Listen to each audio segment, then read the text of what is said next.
Hi there, this is my C++ airline booking system.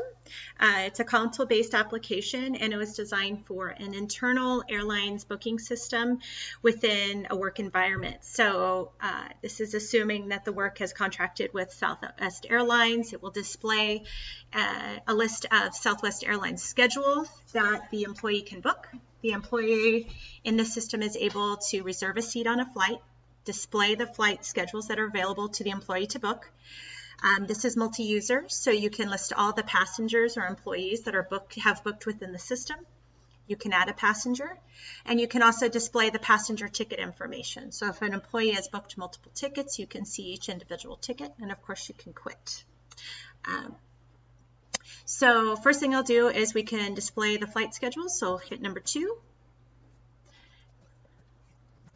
And again, here's a table showing the airline, the flight number, departure, city, date and time, arrival city, date and time, the number of seats available, which will decrement with every single flight booking.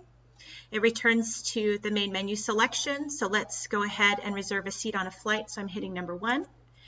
And let's go to Phoenix in the summer. So let's hit flight number 2933. And there's no dummy passengers preloaded with the system, so you have to select number 1 to add a new passenger, and we'll make Willy Wonka our employee. He'll have a known travel number, and so the system assigns him a passenger number, and his information is in the system, and it says select the passenger number to book the flight. So I'm going to select his passenger number, and now the flight has been booked. So then let's have him reserve a return flight. So let's select number 1 again. He went from Seattle to Phoenix. Let's hit the return flight from Phoenix back to Seattle.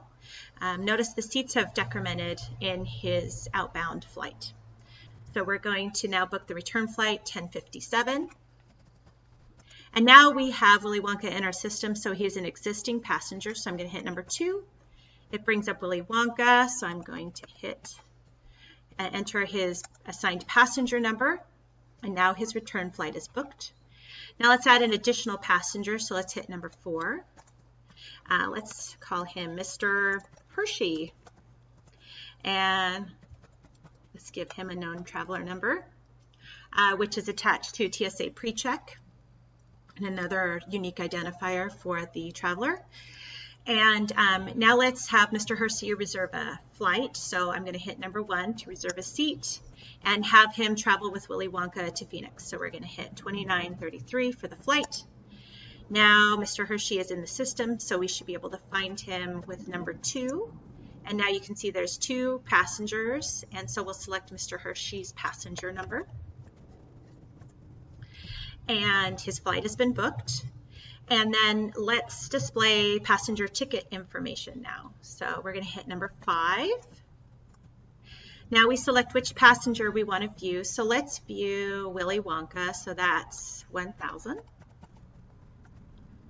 And that brings up flight information for Willy Wonka. And so let's look at his return flight, 1057. But it says, do you want to view the ticket? Yes, we do. And so let's enter 1057. And here's Willy Wonka's ticket information. The flight number, departure gate, boarding group, departure arrival. The seat is reserved, but the assignment is upon check-in at the airport. And this is the console application. There's a lot more that could be done to it, but it's time to move on to the next assignment. Thank you very much for watching.